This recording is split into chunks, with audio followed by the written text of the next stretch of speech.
Hi, welcome to the News at Gen for Monday, February 15th, 2021. Did you know it's President's Day? Well, now you know. It's also National Singles Awareness Day, but we prefer that you use a credit card for the safety of you and our staff. It's also National Annoy Squidward Day. Did you remember the Maine today? Good human. Today's top news story is that Senate Republicans did a jury nullification this weekend. 43 Senate Republicans voted against convicting former President Trump in the second impeachment trial on Saturday. So remember their example when you are on a jury for a drug charge. Senator Tom Tillis was asked about the implication of the acquittal. The senator, seen here leading a poor woman deep into the woods, only so she will never be seen again, is a proponent of the Blue Lives Matter movement. But he couldn't answer if he supported the riot that caused 140 police officers to be injured and one killed. A spokesman said later that the causes behind Black Lives Matter protests and the Capitol insurgents were different. And when pressed, the spokesman said, "You know why." Indeed we do. Mitch McConnell, who appeared looking to have and eat both his cake and the Democratic cake, said that the president did a bad thing, but he had to be let go on a technicality. Senator McConnell says that he and his colleague would be more forgiving for those who may have had their Fourth Amendment rights violated in the future. When reached for comment, the president said, "Neener, neener, neener, neener, neener, neener." Many critics who voted against impeachment said that history should be the one to judge President Trump, and maybe that's true. But also, Democrats said that those who voted against impeachment would also be judged by history.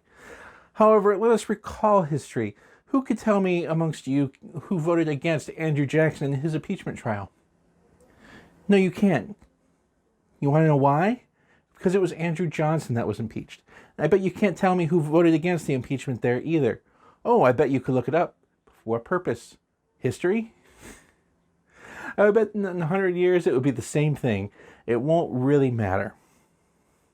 Of course, in more immediate news, several senators who did vote to impeach are already facing responses from other Republicans. History seems a far distant worry in these type of times. Also in impeachment news this weekend, Lindsey Graham threatened impeachment of Kamala Harris based on her support of a fund to get people out of jail on bail. Senator Graham is just upset that she helped other people come out, but not him. Also in Carolina news, many are speculating that Lara Trump might run for Senate after Richard Burr's retirement in North Carolina. Some citizens of North Carolina are protesting the rumors, pointing their improved status over the last few decades as the good Carolina. Unfortunately for Lara, her marriage to Eric Trump seems to disqualify her on the basis she cannot make good decisions. At Camp David this weekend, President Biden played Mario Kart with his granddaughter.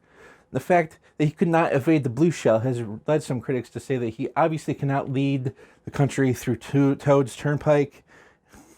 It's just too dangerous. China has discovered a strange piece of rock on the far side of the moon with their lunar rover. Its appearance is unusual due to the fact that it's a fucking rock on the other side of the fucking moon. Social media network Parler is back on the internet with a new hosting service. The app is known as a platform full of white conspiracists, conspiracy theorists, and extreme right-wing fringe ideas. There's no word on when former President Trump will open an account. In too big to fail news, Morgan Stanley is looking to invest in Bitcoin, big time. They're researching into how to invest $150 billion in the cryptocurrency. Some skeptics point out that Bitcoin isn't real, but supporters of the move say that dollars aren't real either. In oh shit, this isn't going to end well news, researchers in Antarctica have found life in over 4,000 feet down under a boulder. It's a nice boulder. I like that boulder. That is a nice boulder. Thanks, donkey. But the existence of such life in an alien environment surprised the scientists. No, they haven't watched The Thing either. Have you? Why do you ask? In no shit news, it's cold out there. It's cold out there every day. A winter storm hit the southern Midwest, pushing temperatures in the teens in Texas, with rotating power outages hitting the Lone Star State.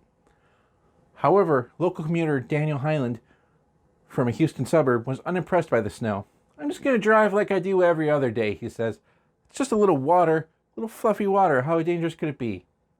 He also added something about messing with Texas. His exact words, however, were a little unclear as a 18-wheeler was running over at the time. Mr. Hyland's family says that in lieu of flowers, just slow the fuck down.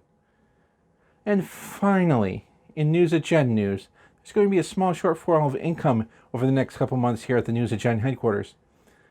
Nothing drastic, but if you could subscribe and join some of my fellow patrons over there on Patreon, I'd support it.